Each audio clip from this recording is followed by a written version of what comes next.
and this is going to be a review of the game Starfox Adventures.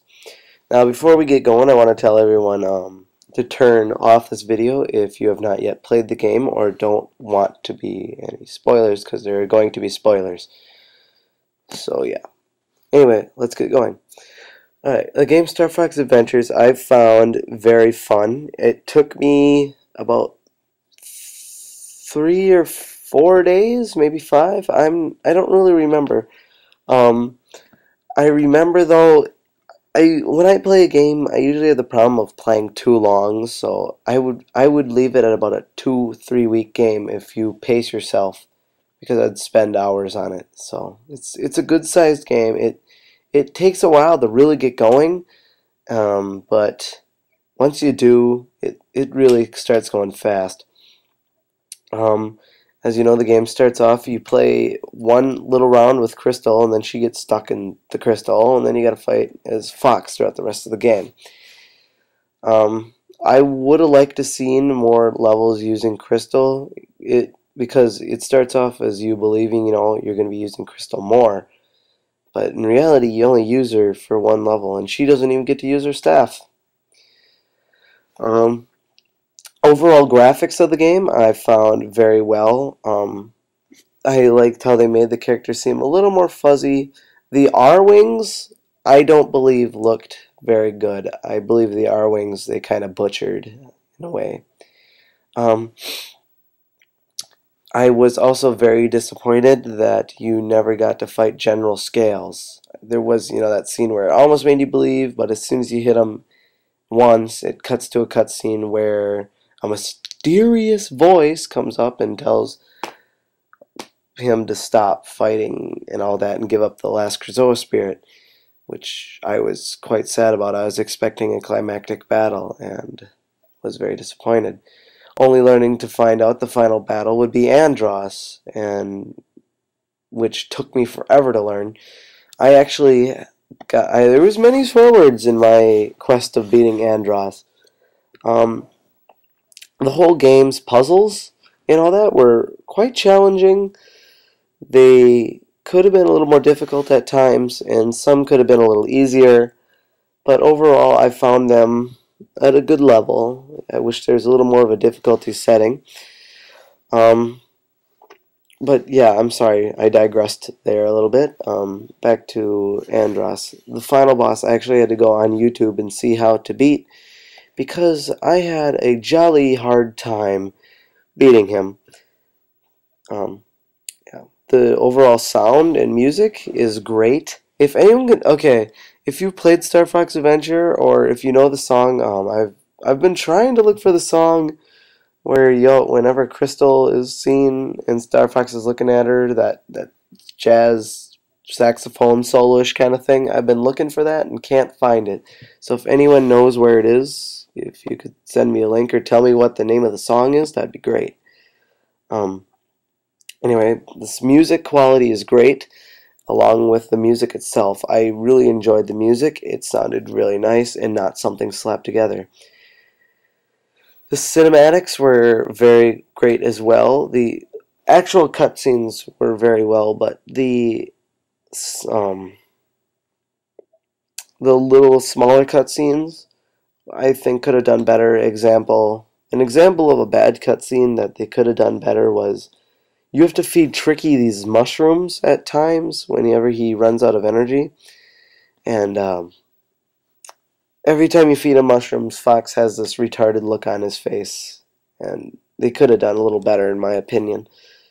It looks like they rushed that a little bit. Overall voice acting was okay. I never found voice acting to be much of a problem in any game, and this game is no exception to bad quality. It's not bad. I wouldn't say it's bad. There's really no badness. They really, I know the overall planet's name is Saria, but they refer to it as Dinosaur Planet a lot, and I wish they used its original name more. It made me feel like I was playing a very childish game when they kept referring to Dinosaur Planet.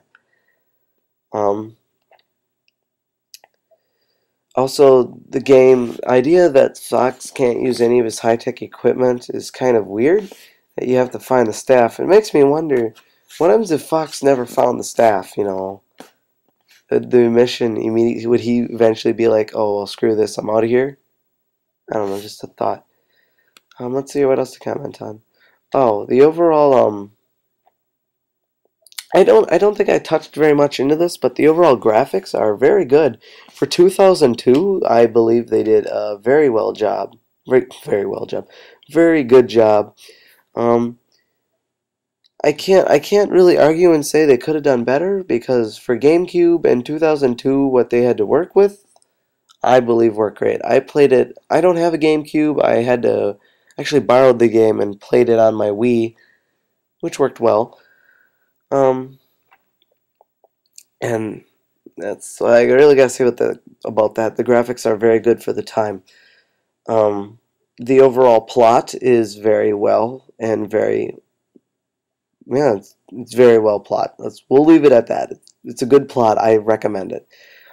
On a scale of 1 to 10, 1 being worst, 10 being best, I give the game an 8.5 out of 10. I'm going to be a little lenient because this is a game where we finally first see Crystal. And a fun little fact here, Crystal originally wasn't supposed to be part of a the Starfox series. She was supposed to be her own new branch of Nintendo games starring Crystal and nothing to do with Starfox. But at the end, they decided to make it a Starfox game. Why they did this, I don't know. I believe it was a good idea that they did.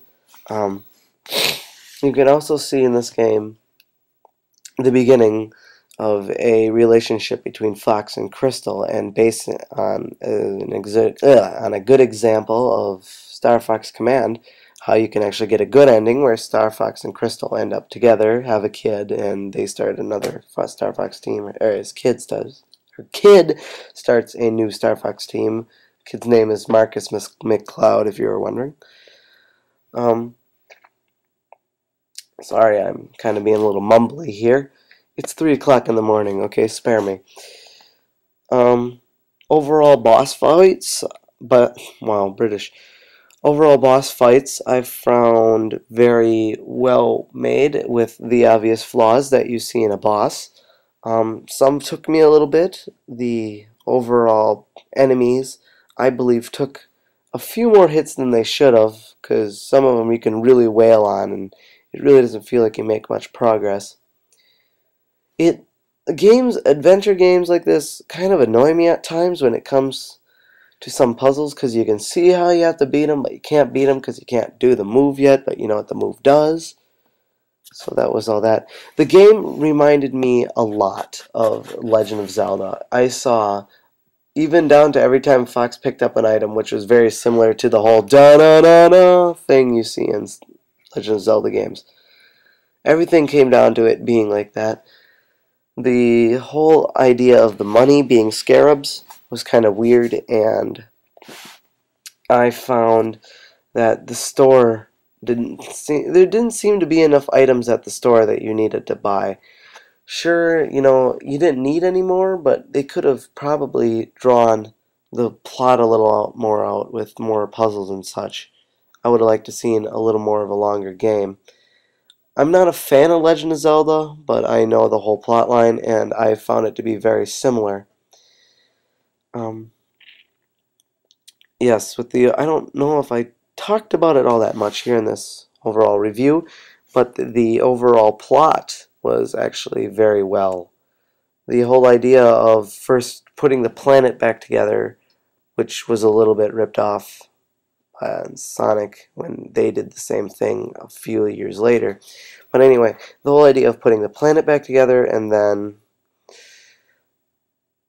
having to find the Krazoa spirits. Okay, well, I'm running out of time here, so I gotta get going. So yeah, 8.5 out of 10. I would recommend it to anyone here who's listening to this. Go out and buy the game if you got a Wii or a GameCube. Alright, bye.